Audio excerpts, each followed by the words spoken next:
Welcome to the Tula Ananda podcast, where we talk all things whole life living, blending Ayurveda, ancestral wisdom, and a modern approach to well-being. I'm Elizabeth. And I'm Devon. We're here to help you bring balance, vitality, and a little bit more ease into your everyday life without the overwhelm. Think of this as your go-to space for Ayurvedic insights, timeless traditions, and practical wellness tips, served up in a way that actually fits into your life. So grab your tea, get comfy, and let's explore how ancient wisdom and modern living can come together to help you feel your best. Welcome to Tula Ananda. Let's get started.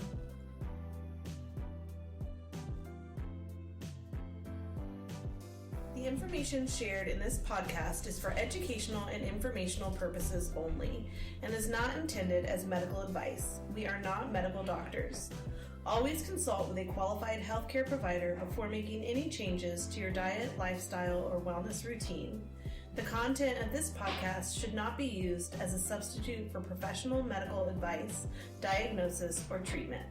Listening to this podcast does not establish a doctor-patient relationship. By tuning in, you acknowledge that any health decisions you make are your own responsibility. Take what resonates and always listen to your body.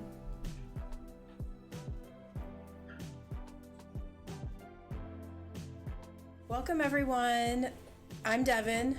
I'm Elizabeth. And we are here today to talk about surviving perimenopause and menopause, which is a hot topic, no pun intended. But I know we're going through it. A lot of our friends are going through it. And there are a lot of questions that can come up, confusion, and we just want to kind of break it down today, go over signs and symptoms of perimenopause, menopause, things that you can do in your daily life just to help create balance and get you through this time of your life. Yes. Normalize it. Yes. I feel like one of the biggest things is that you hear a lot about the hot flashes. I know growing up, that's kind of all I heard about from my mom and a lot of the older women in my life. And one of the things that I've come to realize going through this experience myself is that that's just like a very small part of it. So true. And some women actually don't even have hot flashes. But what I'm realizing is that there are a lot more subtle signs and symptoms that you might go through that you might not even know what they are, and It might just turn out to be related to this change of life. Yeah, growing up, I thought it was just that you were grumpy and you got hot. Yeah, for sure. Way more than that. Yeah. So just a little bit about perimenopause. So it is a natural transition that many women experience, typically beginning in their mid-40s.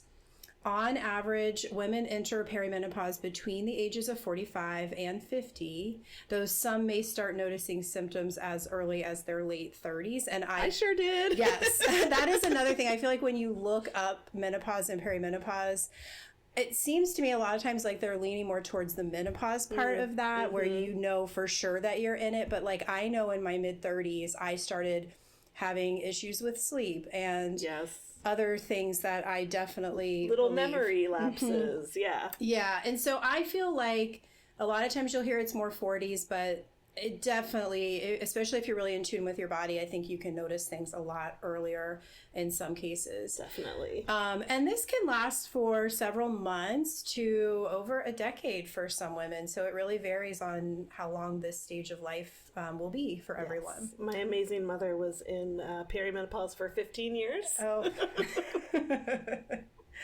I would say poor woman, but I don't know. Maybe she was managing it. I mean, that's really what this is all about, is that it is, we call this surviving menopause and perimenopause, but it can actually be a really beautiful time of life too, if you kind of find ways to create balance in your life. So approximately 1.3 million women in the United States transition into menopause each year, with the average of onset being 51 years. It's noteworthy that 34% of women experiencing perimenopause symptoms are not diagnosed and may be unaware they are in the menopause transition. Additionally, 20% of women go 12 months or more before their transition into menopause is formally identified by their healthcare provider. I can also say from personal experience, there have been many people in my life that I have shared some of my symptoms with, and they're like, no way, you're too young. You're only 40. You're only 42. Yes. There's no way that you can be going through this. And I mean, again, I know my body, and I know that there are these subtle changes that are happening. It's the gaslighting, right? It's fine. You're too young. It's all in your head. And then that's where I think sometimes people start to feel like, am I going crazy? Because there is this just confusion about how everyone can have different experiences. Yes. And we can't put everybody into a box. So the natural process is often misunderstood. And these symptoms can affect women physically, mentally, and emotionally. So today we're just going to talk about normalizing the transitions that we experience in life as women and as humans. Yeah, so just, we go through this as women, and it's a little bit more widely known, and we're not going to talk about the transition that men make, but we all go through this transition as we're aging. Menopause is a thing. Yes, our hormones are shifting. For men, it's a little bit more straightforward. For us, it goes up and down, but we are all shifting and changing, and it's a normal, natural, beautiful. It can be a beautiful thing. Absolutely. Yeah. So talking about normalizing it, talking about the process itself and the signs and symptoms that might occur during this time. We'll just go through some of and it's not an exhaustive list for everybody. It's a unique experience. But it can be things like irregular periods where the cycle length changes. Sometimes it's heavy, sometimes it's light, sometimes it's absent, sometimes it's different within the same cycle. Hot flashes, night sweats, and also chills. So you could be experiencing a moment where you're extremely hot and then you're cold. And I think you've kind of experienced some of that. Oh my God, yes. Like you just talking about this. I'll be with my husband. I'm like, it's freezing in here. And like, I'm looking around for like the cause, like the thermostat is set at the right temperature, the same temperature it's always set at. It's just like, there's no good reason for it. It's great, right? And then I'll be hot other times. It doesn't make any sense. And then along with that comes some mood changes because we're confused about what's happening to us. We might be a little irritable, anxious, depressive symptoms can come from this, sleep disturbances, insomnia, night waking. I've had that. That's fun. Brain fog and memory issues. This was the first thing I noticed in my late 30s where my husband and I were just talking about this last night. I look at someone that you know, but not be able to think of their name. Like people you see every day, and you're like, who are you? Yeah, my husband, this is another thing. I'm sorry, poor Tony. He has to kind of go through the brunt of this with me.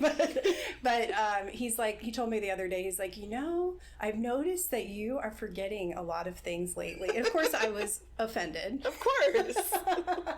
You're holding the shit together. And, again, it's like, is it the perimenopause? Is it just that holding the shit together as women? Caregivers, a lot of times we do take on some of the scheduling, and not saying that that's the same in every, situation, but definitely I feel like in mine, my husband does a lot. And a business owner. But I guess it's more than normal according to Tony. So there might be something there with the perimenopause. It's there. I promise you it's there. And then there are also fun things like digestive issues, a slower metabolism, bloating, and weight gain. This was, I think, one of the things that I was like, that happened to me? Like, where did this come from? Yeah, same. There was a time in my life where it was pretty, I don't want to say easy. I think as women, we always have, weight. Yeah. There's always that weight component. But it was definitely more manageable. And then, when I got to my mid-30s, it was like, oh, like, this is, Yes, like, I have to change the way I eat. Yeah, and that also brings up another thing, too, which we'll go over more of the dietary stuff. But, like, maybe our bodies are different for a reason now. Right? We're changing. Yeah. We're different. So definitely bringing on some of those healthy lifestyle habits are good. But I think at the end of the day, we have to kind of, just love your body for however it is at whatever stage of life. And I will say, I actually do like myself so much more than I did in my 20s. 20s are hard in their own. That's a different podcast, but yeah. And we love all the 20-year-old listeners out there, but I wouldn't want to go back. No. The 40s are great. So some other signs and symptoms you might notice are a lower libido and vaginal dryness. This is not fun. It can be a little uncomfortable, and we'll talk about some of this too. I have just started noticing this myself in the dryness, and the coconut oil is actually an amazing product that can help with that dryness. And we're not talking like, sexual intercourse. Of course, that is something that you would need some lubrication for too, but just in general feeling like you're kind of dried up down there. And also things like joint pain and muscle stiffness to round out all the fun signs and symptoms. This is a big one that you can start to be like, am I just getting old? What's going on? And it can just be the perimenopause or menopause. I work with a lot of women on private, yoga sessions or Ayurvedic consultations, and they'll be like, my big toe hurts today. What's going on? Why does my big toe ache? What's wrong with Just all these, my shoulder hurts suddenly. What's going on? And just all these weird pains in your body that can come up. So that's a good segue to talking a little bit about Ayurveda and the Ayurvedic perspective on symptoms. So perimenopause in the Ayurveda is a shift from Pitta dominance to Vata dominance. So with Vata, we do experience those random, why does this hurt type of things. And our Agni, our digestive fire, weakens, which is what contributes to that irregular digestion and metabolism. Our Ojas, our vital energy, starts to decline, and that can lead to fatigue and a lower immunity. And each dosha manifests these things in their own unique ways. So Vata imbalance is anxiety, dryness, insomnia, and that lovely joint pain. Pitta imbalance, that's going to be your hot flashes, irritability, inflammation. And then the Kapha is going to be the weight gain, sluggishness, and fluid retention. And so if we're looking at these, like we look at our hormones are fluctuating, our doshas are fluctuating, all the energies are shifting in the body. And just really quick, if we do a lot of focus on Ayurveda, me and Elizabeth, we can't go a lot into like the basics of Ayurveda in this podcast, but if you do want to know more about that, we do have other resources at Tulananda that you can check out. Yes, tulananda.com. I think we even have like an Ayurveda 101 on there. Yeah. You can check out. Yeah, just if some of these terms that we're using, if you're unfamiliar with them. But we will put some things in the show notes too to kind of help link to that and give you some resources. So some of the hormonal changes and the causes, just going a little bit deeper into that. So hormonal changes and causes with perimenopause and menopause. So the estrogen and the progesterone fluctuations disrupt our bodily functions. That's why we get some of the symptoms that we get. The connection to cortisol, which is sort of like that stress hormone, and insulin, which is our blood sugar, and our thyroid hormones are all kind of changing and can be disrupted during this time. And so luckily with Ayurveda, the view is to create balance. And so there are some things that we can do, which we'll get into a little bit later. But the estrogen is a mix of kapha. Kapha is nourishment, and then pitta, which is heat and transformation. And so that estrogen might be affected. Progesterone has a cooling and grounding influence and helps to regulate our mood and our sleep. And as these decline during perimenopause and menopause, we might get that vata, that dryness or feeling of instability. And that can increase, and it can lead to symptoms that can also cause all the doshas to fluctuate as well. So if you feel like you're going a little bit crazy, it's not your fault. It's the hormones. So funny. I was just going to say, so basically you're a hot mess. Which is something that I say all the time about myself. And right now, for me anyway, personally, I'm not, like, I'm still having my cycle, but like that week before, definitely, I'm a hot mess. Oh, yes. Definitely. Yes. And prior to the perimenopause state, I didn't really have those kind of indicators. Mm-hmm. And I'm sorry, I know there are a lot of women that go through this their whole life where they know, that it's coming because they have symptoms. But it's when you don't have symptoms and then all of a sudden they're there, you do kind of feel like you're crazy. Like, I've lost my ever-loving mind. Oh, yeah. Yeah, I also was somebody, like, in my 20s that was, like, even early 30s was like, I don't really know what PMS is. Like, I might have had 2 times in my life prior to my mid-30s that I had something like that happened that seemed like PMS, like cramping or something. And then it wasn't until my mid-30s I was like, oh, I guess this is what it feels like. And so, that could happen too. But like Elizabeth said, we do understand some people are experiencing those symptoms earlier too with PMS. So how do we survive this? How do we make this into a beautiful process that we can embrace? Because it absolutely can be. Even though we're talking about all these things, the hormones and all the things that can happen, it can also be a really important time of life. And it's important also, I think, that we are laughing about it. And that's one of the best ways that you get through it is you share, your crazy stuff. Laugh about it, talk about it, normalize it, because I don't think that at least my mom, she mentioned some things, but again, it was like hot flashes. Yeah. Like nothing about these other signs and symptoms. And I definitely don't think that her mom, my grandma was talking. I think it was something more that they kept inside, all those subtle signs and symptoms that we've talked about, like just the joint pain and things like that. And the emotional stuff that can come up and hormones, I think they kept that inside. And they only talked about the things that you could obviously see or notice, like the hot flashes. Yep. But there's so much more to it. So talk about it with your friends. Normalize it. Normalize aging. Yeah, and changing. Yeah. So some of the things that can help with this, and we talked a little bit about, the need to change our diets. And it's not just so that you lose weight. We can be beautiful and comfortable and healthy at any weight. And that's, one of the things Ayurveda teaches us. We have different body compositions, but diet and nutrition really does play an important role in how we feel, especially during this stage in our life. So just taking time to kind of look at what you're eating and balancing things. So favoring warm, nourishing, grounding foods this time of year. We're starting to come into early spring.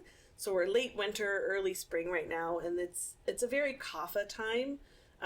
It makes me want to sleep. Like, this is the time of year that I want to hibernate. Mm-hmm. So just working on favoring those warm, nourishing, grounding foods, soups, stews, kitcheries, root vegetables, embracing the things that are available to us this time of year. And that helps to counteract some of the dryness from the vata and the kapha heaviness. Also doing healthy fats for moisture and warmth. So as we get older, whether we're talking about perimenopause or menopause, we are all drying out.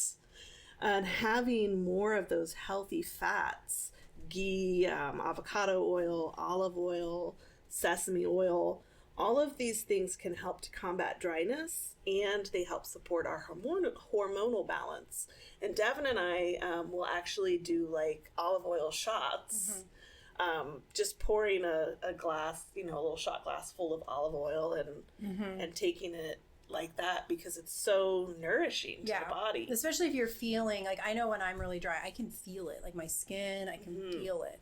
And that really helps, those olive oil shots. You want to get a good quality olive oil. Yes, definitely organic, good quality, cold pressed. And then also doing things like spices to help with our digestion. that kapha comes in, and slows down our metabolism. And so we want to do some stimulating spices. And this is really simple. You can get, we have a winter churna that you can get in our pantry at Tulananda. But you could make this on your own as well.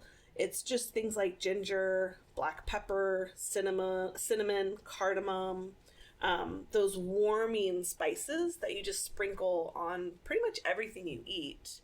And it just gives a little bit of a boost to that metabolism and helps to keep the digestion flowing and moving at a good pace. Bitter greens, things like dandelion and cilantro. This time of year, we want to lightly cook those so that they're not raw, but they're just a little bit warm so that you have, again, that heating component. And then avoiding, this is hard because once a year I have a love affair with cottage cheese and cheese in general. But avoiding dairy is really important. Dairy actually has a lot of hormones in it. So that can kind of throw us a little bit more out of whack. And then heavy fried foods, we probably are all aware that we could reduce those. Cold, raw foods this time of year, because they can increase congestion and that sluggish digestion. And then let's talk about sugar. So I do not like sweets. It's not like my favorite thing, but in perimenopause, I'm finding that I want sweets. Yeah, I mean, so I like to have a piece of chocolate every day, like a good quality, organic, dark chocolate. So, I mean, I think, if when you have these cravings, they're hard. The reality is they're hard to ignore. They are. So, but if you are having like that feeling like I need something sweet, which I do get sometimes, just tricks that you can do. Just try to get a good quality, chocolate or something like that. Just a little, you don't have to have like a whole bar of chocolate, just a small, like savor it. And a lot of times that's all your body really needs, and then also I highly recommend, when you are going to do sweets, try to do it when you have already eaten a meal. Like, so a lot of times I will have chocolate like after I have lunch or dinner. And then that way it doesn't make your sugars, your blood sugars spike and insulin and all that. So that's just my recommendation. I like that recommendation a lot. I think that's one of the recommendations for the cleanses too, that if you get those cravings that you have a little chocolate. So that's an excellent, keep a bar of dark chocolate in your, in your purse. Yeah. So sugar is a mucus forming food. So this is another important reason that we want to kind of cut back on it, because it's going to contribute to that kapha in the system. And then avoiding carbonated drinks, caffeine, alcohol, processed foods, salty, fried, and junk foods. All of those refined, highly processed foods, they're not really contributing to our health any time of life, but especially in perimenopause, we're more sensitive to some of those. Yeah, you just got to work a little harder to find that balance, that feeling of balance. And so I think this is a good time to talk about the 80-20 in Ayurveda. So if you know Ayurveda, you probably are familiar with it, but there's this 80-20 rule where 80% of the time you're doing things to create balance in your life, and then you have 20% of leeway. So again, that chocolate bar, if you want to have a glass of wine, just try to look at your day as that 80-20, because some of the stuff we talk about in Ayurveda, it can seem really rigid, it can seem really strict. And the last thing we want to do is for someone to feel overwhelmed and feel like they have to follow all this stuff. And, oh my God, I had a piece of cake, or, oh my God, I, had too much to drink the other night, or whatever it is. Just look at what you're doing, reflect on it, but don't dwell on it. And just that 80-20, you do have 20%. I do believe that we are here to experience some pleasure in life too. Absolutely. So I do think it's important to keep those things in your life that do help you to feel like you're enjoying life. But at the end of the day, moderation is key. We don't want to enjoy these things to the point that they're actually not pleasurable anymore, which can sometimes happen if we overdo it. So just 80-20. Yes, 80-20. Yeah. Laugh at yourself. If you mess up or, maybe you eat the whole cake, it's okay. It happens. It falls into that 20, and we just get up and keep going. That's really what it's all about. Yeah. Just awareness, making conscious choices. But at the end of the day, being okay with what happens and, And knowing that it's normal. Yeah. So I want to talk now a little bit about some herbal support that we can do. So we've talked a little bit about food, and in Ayurveda, we really like to bring in some herbs too that can help to support us in our life. So Shatavari is a really good one for menopause and perimenopause. So Shatavari can help with hormonal support. And it's recommended to pair it with warming herbs like ginger or cinnamon to prevent cooling effects, especially in the wintertime. Another really good one is ashwagandha. So this one is ideal for managing stress and anxiety and adrenal fatigue during the colder months. Ashwagandha has become really popular the past few years. Mm-hmm. Like I heard about it in Ayurveda, and then all of a sudden it was like, oh, everybody's talking about ashwagandha. You can go to the store now and find drinks that have, are infused with ashwagandha. My personal favorite is the Numa. I don't know if I'm allowed to. They got a free shout out. You will find it in some drinks, but you can also just get it in a powdered form and, add it to teas or water or smoothies. Same thing with shatavari and a lot of the other herbs that we're going to talk about today. You just want to make sure if you are getting it somewhere at the supermarket where it's like a beverage that's infused, just look at those other ingredients too, because I'm a little concerned that maybe ashwagandha is falling into that. Like when it, something becomes mainstream, then it's like, okay, what else is in that drink or whatever product that you're buying? They'll use, that herb, which is good, but then are they adding a bunch of sugar and other things, just, like a marketing thing. So just watch out for that. There are definitely some good companies out there like the Numa, but there are some too that I think just kind of jump on the bandwagon and definitely, yeah. That's why when I do like to just get those powdered straight, forms of the herbs. Another really good one is Brahmi and Gotacola. So this can help to support brain function and mood stability, especially during seasonal affective disorder or SAD, also known as the winter blues, which I do get a little bit of this in the winter, so that can be really helpful for that. Triphala. And that I just wanted to add, just point out real quickly that at Tula Ananda, we're all about whole life living, bringing balance to your mind, body, and plate with Ayurveda, yoga, ancestral wisdom, plant-based goodness, and a little aromatherapy magic.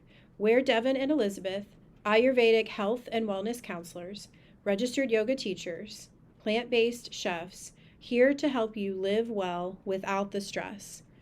Come hang out with us at tulaananda.com, where you'll find online and in-person Ayurvedic consultations, members-only workshops, free plant-based recipes, and a pantry full of handcrafted goodies like churnas, plant-based parmesan, barbecue sauce, granola, and loose leaf teas. Because wellness should be delicious, nourishing, and most importantly, fun. Let's make balance feel good.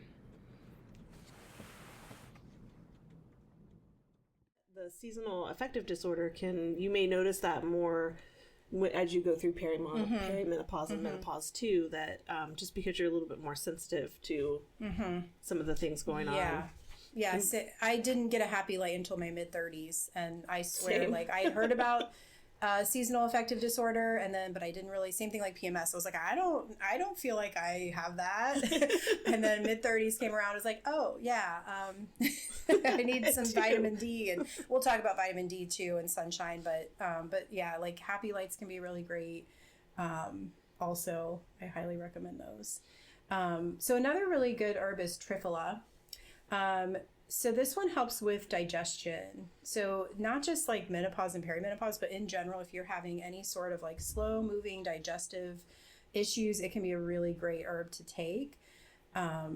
it's a pretty common one in Ayurveda for that reason. I always kind of refer to it as like the Tylenol of Ayurveda because it's pretty much good for everything. That yeah, it's gentle. It's, it can be really helpful.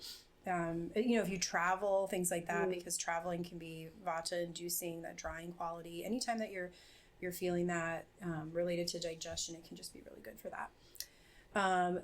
So moringa and amla, these help to strengthen immunity and vitality.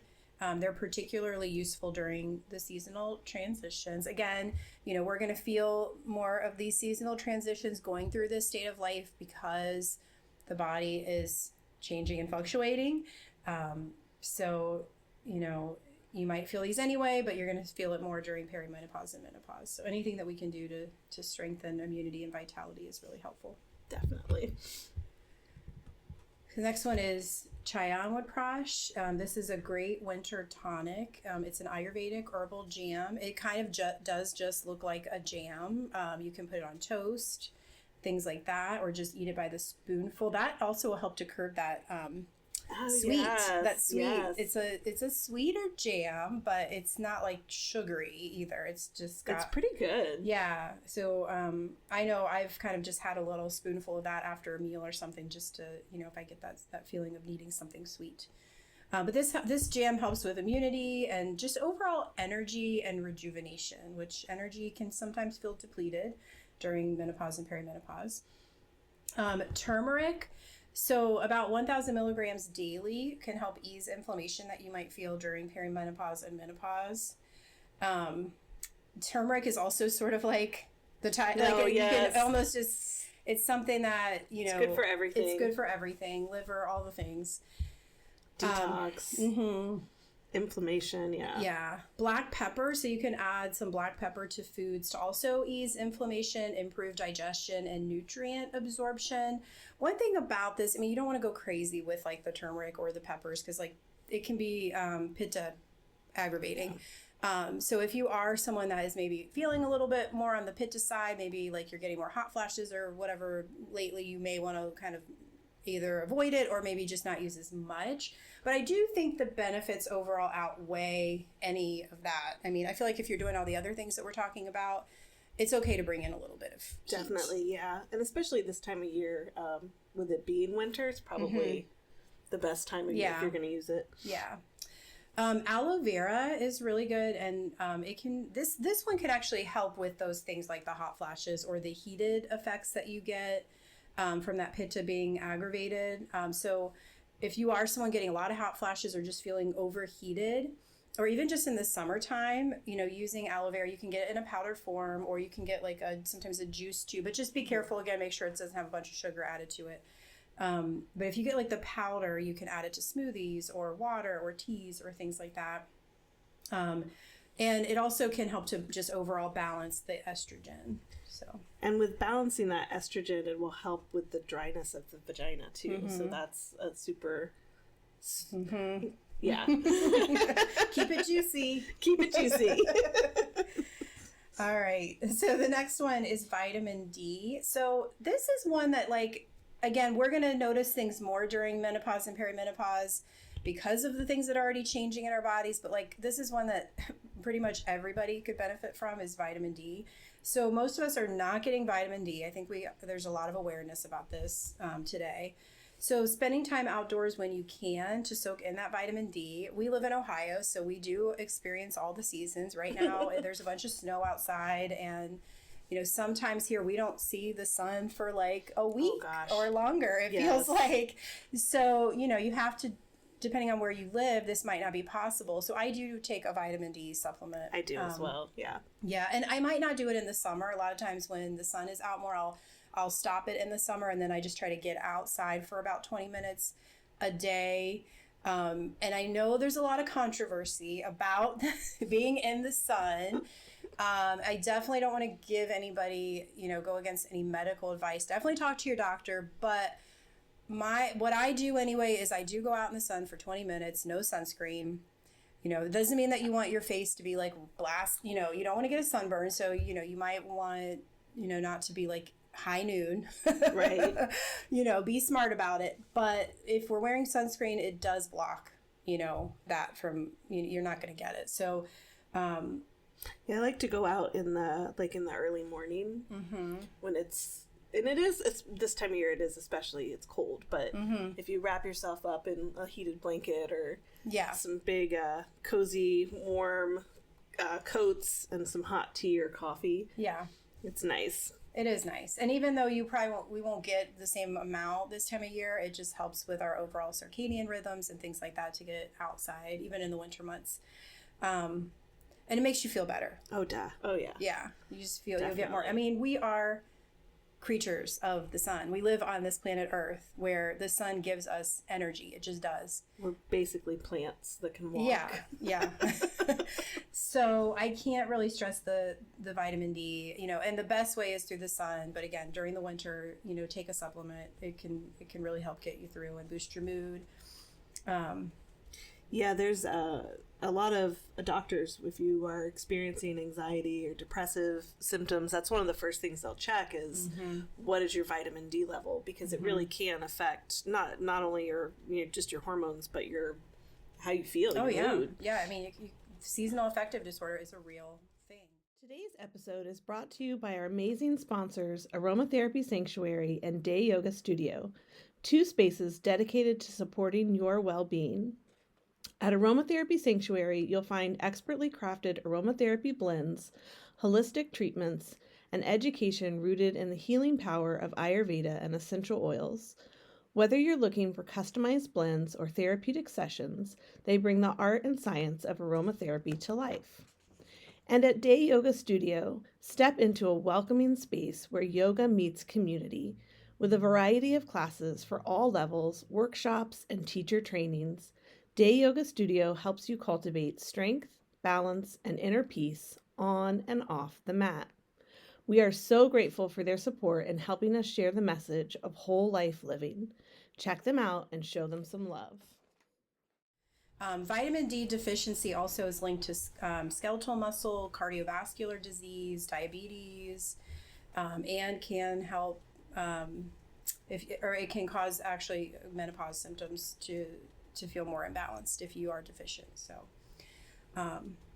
can't stress it enough. Definitely get that checked if you haven't. Yeah, get some blood work. So lifestyle and self-care. So we have all these lovely vitamins and or herbs and supplements. And I do want to say we're not suggesting that you take all of these herbs and supplements at the same time. But look at them for your specific symptoms and see if there's some that might help. You could also talk to Devon or myself, and we can help kind of guide you with some of that herbal, how to maneuver which might be best for you if you have concerns and questions. But let's talk about lifestyle and self-care. How do we approach this as we're going through it? We talked about taking those oil shots, and another thing that you can do in Ayurveda, it's called Abhyanga, but it's self-massage. It's oil massage, where you're taking avocado or mustard oil is good because it's warming if you're having that dryness, and you're just giving yourself a gentle massage. You don't have to really work into the muscles unless you know how to do that and you want to, but just applying the oil to the body. I do it before I shower, and then you put the oil on. I especially like to pay attention to my belly. Important any season of life, but again, more perimenopause, menopause, the digestive juices need a little extra help to move. And then just taking your shower as you normally would, and letting the water just kind of rinse it. You don't have to necessarily wash it off, but you can just kind of let the water rinse some of that off of the skin. And then doing things like yoga, gentle grounding yoga, focusing on slow, steady movements. This is going to help decrease some of the erratic energy, and it will prevent that stagnation from the kapha that builds up in us. Grounding postures, standing postures are really good for anxiety and depression. Child's pose, forward bends, those are good for anxiety as well.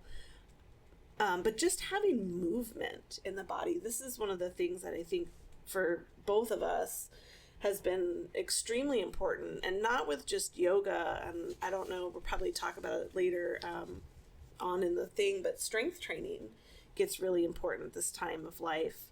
And then breath work. If you are not already doing breath work, this is one of the biggest things that you can work on for yourself, not only for health and wellness, but just how you feel energetically. So doing things like Bastrika or bellows breath that helps to stimulate energy and circulation. It's a warming breath, kind of gets you awake a little bit, gets things moving. In the spring, you might do skull shining breath or Kapalabhati, and that will actually help to reduce the congestion that builds up sometimes from the winter, and it really wakes you up. So I do these in the car. Oh, breathing. This is actually what I tell all of my yoga students, is that, because I get in my car and I'm anxious because there are definitely people on the road that don't value human life the way that I do. Yeah. They drive crazy. And I'm like, I do a lot of 2-to-1 breath is what I do in the car. Like longer exhales just to help with that parasympathetic nervous system, that, calming down. But there's so many practices that are really great. It's interesting because I tend to get sleepy in the car, so I do the Kapalabhati to keep myself awake. I don't do it while the car is actively moving. I will say that please don't do Kapalabhati. So it's a very I don't know how to describe that one without actually, like, they can't see us. So. You can look it up. We'll have some resources. Yes, we'll have some resources. But yeah, it's a really rapid breath. So don't do that one while you are driving. Maybe, but if you're at the stoplight or if you're a passenger, it's really nice to get you a little brain boost. And then also doing warm herbal teas. There's a lot of research, actually, that just drinking tea in general prolongs your life. Just having that, 1 or 2 times a day. There's a lot of studies, I think mostly on Japan and China, that indicate that you will live longer. Mm-hmm. So this time of year, Tulsi, or not this season of life, perimenopause, Tulsi is an excellent stress reliever, and that's just holy basil. You might incorporate some licorice for dryness. You could use that aloe that we talked about before, or cinnamon and ginger for the warmth and digestion, and also because they're delicious. Mm-hmm. Making aging a little bit more fun with yummy things to drink. And then waking up before 6. Do you wake up before 6? No. No, not at this stage of my life. I think this is where that whole, you have to find what works for you, This is one of the things that with my clients, it's one of the first thing that goes out the window depending on what their lifestyle is. Because it's hard, depending on where you're at, to get up at 6 a.m. It does help you to stay with the circadian rhythm, and if you can get on that, waking up at 5:30 or at 6, going to bed by 10, there are a lot of benefits. There are. But it's that 80-20 thing. You have to fit it into your life. If you like to sleep in and that is helping you to feel like you are a better whole person. Or if you just like to get sleep. Yes. Because in my household, the reason I currently at this stage in my life can't do it is because I have an 8-year-old who needs to go to bed. It's a process. I love her to death, but bedtime can be a 2-hour thing. And then I need to also decompress myself before I just fall asleep. I like to read and do things like that before. So, not TV, but like reading, but I need that time to let my brain transition from putting an 8-year-old who can be, she's got a lot of energy. She challenges me from putting her to sleep. She's going to change the world. Yeah. So, at this stage of my life, I'm just not there. And that's okay. You can't do everything. You try to do the things that you can do. Sleep is important though. So don't cut it important. short to get up at 6 o'clock. Do not cut yourself No. short. If anything, sleep extra during this period of life. Yeah. You will feel better for it. Yeah, 7 to 8 hours of sleep is really important. Some people need more. Some people can get by with 6, but, you know, on average, 7 to 8 hours. I know I'm like a 7 or 8 hour person. And so right now, for me to get that amount of sleep, I get up around 7 right now. That's my thing. I'm sure in 10 years, you know, it'll be more possible for me to do that. I also have teenagers too that I have to stay up and make sure that they're safe. And teenagers are a lot too. So we'll see. But at the end of the day, you know, get sleep. Get sleep however you can. Yeah. If you are in a position though to get up at 6 a.m. or earlier, give it a try. It is nice and quiet in the morning. I got up at 5 today. It was lovely. So I mentioned strength training a little bit before, and along with movement. So this time of our life, it becomes really important, not just for health, but for our bone health. So on average, females have a 2 to 3% bone loss each year for the first 5 to 8 years after menopause. For every 10% of bone mass lost, the risk of fracture almost doubles. So this is really important, that we want to stay strong and we want to keep our bones strong. As we lose that bone mass, we are at a higher risk of osteoporosis as well. And so ideally, this is something, and this is why we wanted to talk about this stuff, because ideally this is something that you would pass on to your kids, or, you know, any young female, that it's important in your 20s to start doing these things, and then you'll actually feel better when you go through this transition. But especially important if you are there, that we incorporate some of these strength training exercises that help to increase the strength and health of our bones.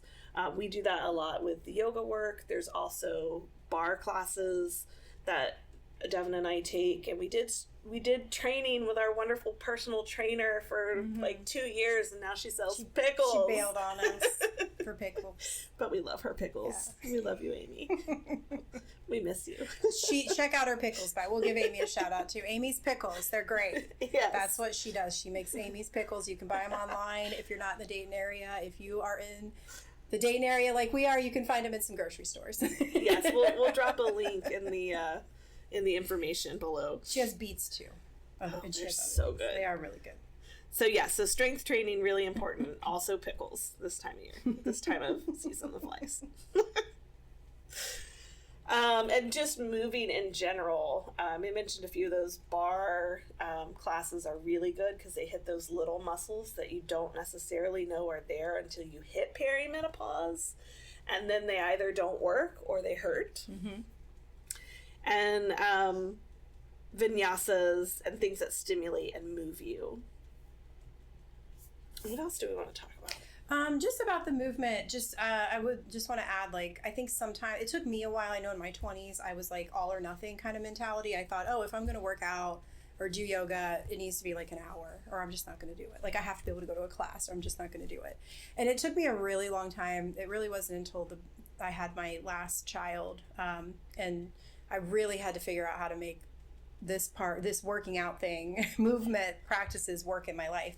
And so, like, even if you just do 20 minutes a day, like, consistency is really key over, like, doing these longer practices that maybe aren't sustainable or something that you can manage every day. So even if you only have 20 minutes or even 15 minutes, whatever you have, 10 minutes, you know, like, just move. Like, you know, short practices can actually be more beneficial than longer and consistent really practices. Do make you feel better, too. I used to, there are some days that my schedule is just so full that I don't have time for any kind of workout. But what I do is before I get in the shower, I'll do like plank pose and boat pose and a few of the strength training poses and then a couple stretches. And it's like literally 3 minutes. Yeah. But it changes how my whole day goes and how I feel. Yeah. So like less can be more if it helps you to be more consistent. And just some other things that you can do in your life, just some other mindfulness practices that can help with just overall emotional well-being during this time of life. Things like journaling and just reflecting, just taking time to just, think about how things are going for this can be really a good time for you to like notice where maybe those changes need to happen if you can actually have some time to reflect. So, you can get a lot of really good inner work, done through reflection or journaling. I feel like this is just like such a big transitional period of growth that, you're really thinking about what's next for my life. What do I want this last, the second stage of my life to look like? And also thinking about what's my legacy? What am I leaving behind? And not, we don't want to get morbid or anything, but we do start to realize as you go through perimenopause transitions that you are, getting a little closer to that, and just honoring, what do I want to leave here? What do I want my stamp on the earth to be? Yeah, for sure. You can do a lot of work too with intention setting, just overall emotional processing. Because of the hormones fluctuating, you might actually feel more emotional during this time, and it's a really good idea to process that through this reflection work. Also right now it's winter time here, so the stillness, there's not as much activity, so it this hibernating time of year too can really help us with that reflection work. One thing that I'm really big on is connecting with nature. Like if I was going to say like top 5 things that anybody can do, like this would definitely be in the top 5. Yes. And, we, speaking of that hibernating, time with winter, it can be really easy to just not want to go out, not want to do things. But even if you can just go outside and take like just a 5-minute walk, bundle up. That's one thing I've learned too, is just because it's cold doesn't mean that you can't go outside. Yes. I'm now a firm believer in, it's all about the clothing. So just bundle up, get some good gloves, get a hat, get whatever. Elizabeth knows, I just got a Marshmallow Man coat for this year. And it is it's like I'm in a sleeping bag and I look like a big marshmallow man, but I don't care because I'm warm and it allows me to go outside. It's an awesome coat. But whatever you can do to connect with nature. And, if it's a really bad weather day, maybe that's just like looking out the window and drinking tea for a few minutes. But I love to go hiking. I love to just get out in the woods. Again, that it's not just you get the fresh air, you get the sunlight. Again, we're creatures of this planet, and we're not meant to just be in boxes all the time. Put your feet on the earth. I think that this disconnect that we have with nature is what's, it just causes so many problems. Things, yes. We could do a whole podcast. Thing on that. Yeah. We could do a whole week of podcasts on, this disconnect that can happen when we're not, with nature. So I can't speak highly enough about nature and trying to get out in nature. Also social support and community. This is up there too, I think, with connecting with nature.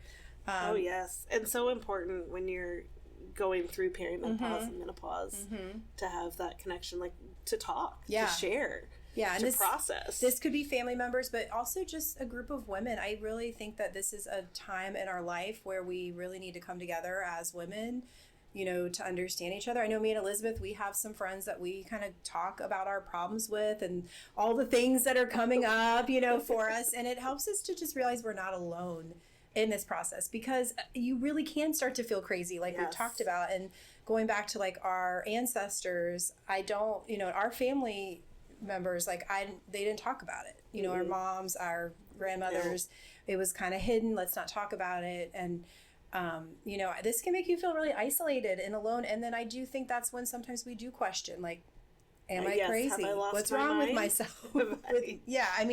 Just community is so, so important. So, get a group of women, or just even one. Or just a friend. Anybody. Yeah. Reach out. Yeah. So we talked about a lot of things you can do. Exercise, movement, being mindful, all of these things.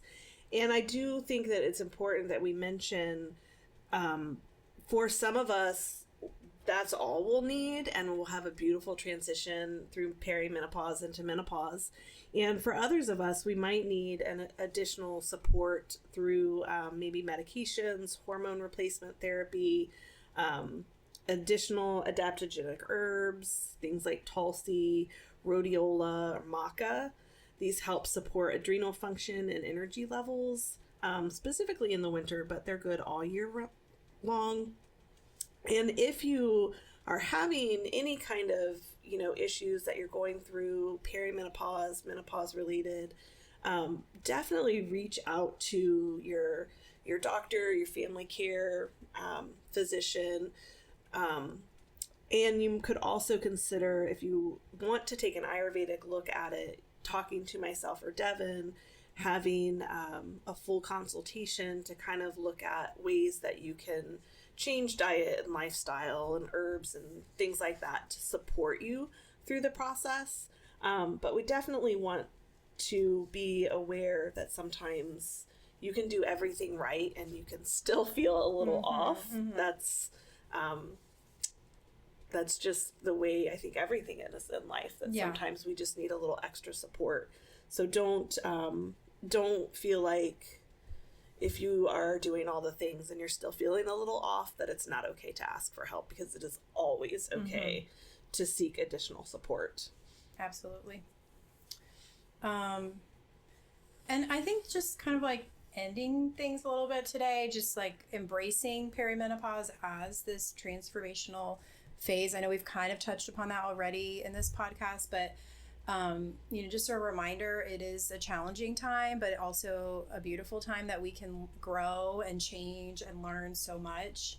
And just like shifting the perspective, instead of it being like something that's happening to you and like it's no fun and terrible and oh my gosh, blaming everything on it. It can definitely feel like that sometimes, but I think, just using this as a powerful tool to help you transition into this, next stage of your life. We have tools like Ayurveda that really help us, the wisdom of Ayurveda, helping to encourage us through this graceful and mindful approach that, luckily we have these tools that we can try to use. But like Elizabeth said, sometimes we do have to get the big guns out. Sometimes we have to talk to our healthcare provider or whatever it might be. Because it really is, it's all about listening to yourself and what you need and honoring what you need. And that we're all different. One thing that might work for you, I mean, I've shared some things that I do today, and Elizabeth has too. One thing might work for somebody, but not for everybody, because we also are dealing with the doshas too, and different genetic things and all these things that make us unique people. So, just keeping that in mind too, that not everything's going to work for everybody.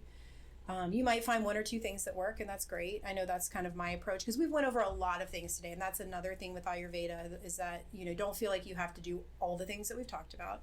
It actually would not be healthy to just go and take all these herbs that we've mentioned. Maybe pick one or two things that we've talked about today that really resonated with you, or, maybe that related to something specific that you're going through with perimenopause or menopause. And less is more. Don't do it all in one sitting, because it's just going to be overwhelming. It's not going to be sustainable, and you can do more damage than good. So just little changes can be very big changes. And then, just reconnecting with your overall purpose and your intuition, and yourself better than anybody. Yes, definitely.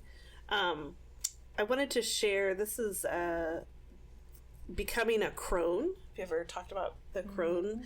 So this is a definition. I put this in Google the other day, and this is what popped up, and I really liked it. It says, becoming a crone. In feminist and spiritual contexts, becoming a crone symbolizes a woman entering a stage of life marked by deep wisdom, personal power, and the ability to see beyond the surface. Often associated with the later years of life after menopause, where she embraces her accumulated experiences and uses them to guide and mentor others, signifying a shift from nurturing children to sharing her knowledge with the community. Essentially, it represents a powerful, self-aware elder woman who is comfortable in her own skin and fully embodies her life story. I love that. Me too. We are powerful, self-aware elder women. That's where we're headed. If you're in the peri phase, and if you are already in menopause, you are the elder lady. Yeah, and I think there needs to be more talk about this, more embracing this, because I know in our culture things are kind of fixated on youth, and you know, we're trying to do all these things to prevent aging, and you know, and not that I don't do some of those things myself. You know, I've got the age moisturizers and those things, but you know, at the end of the day, this is something you can't escape it, you know, and at the end of the day, if you can reach this stage of being a crone, like how lucky is it to get to experience that? Not everybody gets that. Yeah, it's beautiful. It's part of life. So I'm excited for it. I am too. Yeah. So we have enjoyed talking with you guys. This has been actually kind of therapeutic, I think. Yeah. For me, just to like say things out loud and know that they're going to go and people are going to hear them. And that community feeling too. You can get community from listening to podcasts. Yes, so I feel like we're connected with all the people that are listening. And each other. So thank you so much, everyone, for checking out our podcast. And we're going to have many more to come. This is just the beginning of something awesome and new. We'll definitely have, you know, show notes that will link to certain resources and things that we've talked about today, and also where we've gotten some of our research and information from, so we can give credit to those folks. And check out Tula Ananda. Lots of cool things happening on Tula Ananda. We would also love to hear from you guys. So, you know, share your experiences, share your perimenopause stories, share your menopause stories. Let us know what you're going through now, or what your experience has been with this, and let's normalize talking about things like this. And we'll drop the emails in the links below too, so you can reach out to us. Thank you for joining us today. At Tula Ananda, we are dedicated to whole life living, supporting your journey to balance and well-being through the wisdom of Ayurveda and other ancestral teachings with a modern approach. We offer online and in-person Ayurvedic consultations, members-only workshops on our website, and a collection of free resources, including nourishing plant-based recipes. Explore our pantry section for handcrafted essentials like churnas, granola, and loose leaf teas, all designed to support a vibrant, holistic lifestyle. Visit us at tulaananda.com and discover how Ayurveda can bring harmony to every part of your life. Until next time, stay well and stay balanced.